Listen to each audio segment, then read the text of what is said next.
The two Botez sisters were paired against each other in round three of Sardinia World Chess Festival. The fun banter between the two sisters gave this game much more viewership and interest across the world. So it was a fun game, and one sister really whooped the other's ass. So the game started with d4. Andrea was white, and she goes d4, and Alexandra plays knight f6, and you can expect what Andrea is going to do. She plays the London, and her sister knows this, so she must have prepped something. E6, e3, d5, knight f3, and now c5, striking at the center. Andrea defends the center with c3, knight c6, knight d2, bishop d6, and bishop g3. And here Alexandra castles without any worry. Andrea plays bishop d3. So people who play the London and positions like this really want queen c2, e4, and then something to happen on the king side. That's the general plan. Now b6, Alexandra just calmly develops a bishop. Knight e5, queen c7, putting pressure on the knight. f4, defending it. Now, of course, you don't want to take and give the nice sender to white. Takes, and g6. Sort of a mysterious move, right? Not a move that white would have expected. And it's important to note that Alexandra is slightly higher rated. By slightly, I mean almost 100 points above her sister. Andrea has become very strong these days. So after g6 is basically weakening your own king. But why?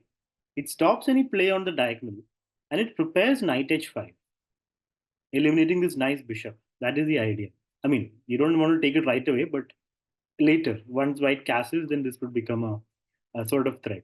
So g6 is a very good move by Alexandra. And now bishop f2, sort of a waiting move, like going away from knight h5 with tempo. Pawn a5, gaining some space on the queen side and preparing bishop a6, because this bishop is a bit strong and this one is not yet developed. Queen e2, stopping bishop a6, and now knight h5 comes. Already f4 pawn is hanging, so you have to defend it. So g3, and now knight b8, another mysterious move. So what is the idea behind knight b8? So she probably wants to play knight d7 and then play f6 and make this knight go away. Or she just really wants to play bishop a6. I think that's the primary idea actually. She wants to eliminate this bishop pair, and when bishop takes, she wants to take back with the knight, and the knight can reroute later. So knight b8 is slightly dubious move, but also interesting. And now a4, stopping b5 permanently. F6, the knight is kicked. This is where the most critical moment of the game comes. It's critical because of the move Andrea played. I mean, you can just reroute your knight back or to g4 to keep an eye on the dark squares. So both options are fine. The game would be balanced. White would castle next, and everything would be normal. Black will probably get e5. That's what Andrea didn't want. But after knight f3, it's still not that easy to play e5. Right? Can you play e5? E5 takes. Yeah, you can't play e5 because queen and knight are both stopping it. So knight f3 or knight g4 was okay. But Andrea decides to go all in against her elder sister with knight takes g6. So is it a sound sacrifice? Not really, because you're getting two pawns and not much of an attack. There's no attack. So just two pawns. But the queen can come here if needed, if there is an attack in the future. So generally, when you go for these sacrifices, we need three pawns in the attack. That would be good. Two pawns and a very good attack. Okay, great. But just two pawns is not enough. Especially if black's pieces are able to come here whenever she needs.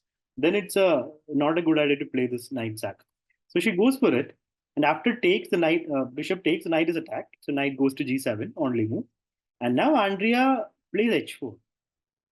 And this is actually too slow. It's scary for black a little bit because the pawn will get to h6 very fast.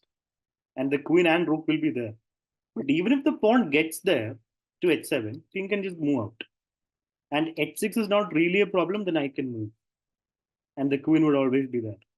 So it looks scary at first, but it's actually fine. So now the alternative, instead of h4, Andrea had to play this move, queen g4. A difficult move to play because you're allowing e5 with tempo. But it's important to see that this is now possible to play positionally. Like here, Queen H4 is good. F5 is a normal move. Queen H4 is threatening Queen H7 checkmate. You'll have to move the knight, and then F5 comes or D5 comes.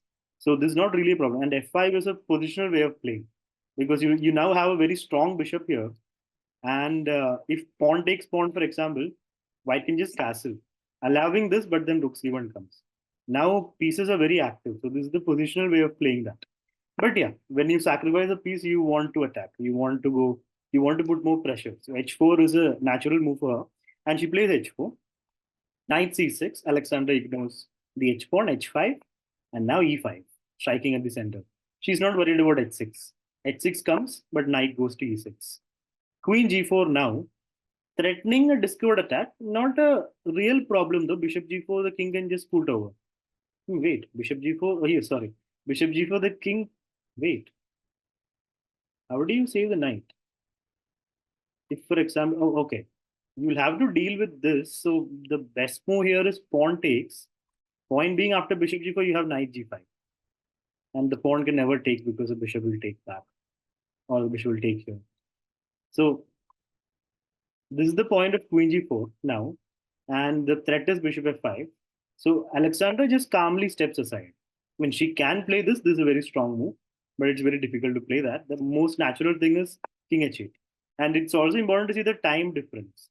Andrea is now down to 8 minutes. Alexandra has a lot of time and a great position. Piece up. So now pawn f5, knight g5. Once this happens, the game is practically over because this knight is now well defended. And if you really want to challenge it, you'll have to play knight f3, which will lead to another exchange and the queen has to come back. And the central break is already there, already done, which means the pieces can now develop without any problem. So this is over now. Now castles, knight e7. Alexandra goes for more. She goes for the f pawn and the bishop takes, and queen goes back, and now comes bishop f5. The pawn is taken, takes, king g2. There was g3 hanging. It's anyway hanging. And bishop takes g3, bishop takes b6, knight h4 check, and the piece is gone. So here it's already lost, but I suppose you can just fight with some bishop move. But yeah, there's not much left. So she has only 1 minute on the clock now. So she goes for that, but knight h4 is a killer move, which just wins a piece. King moves and then queen takes. Queen d3, bishop back, bishop to e5. Queen takes and now comes rook d8. The knight is gone. Yeah, the queen can't go anywhere. Queen has only got like one option, c4. There's not even a square other than that. And if queen c4, then rook takes knight happens anyway.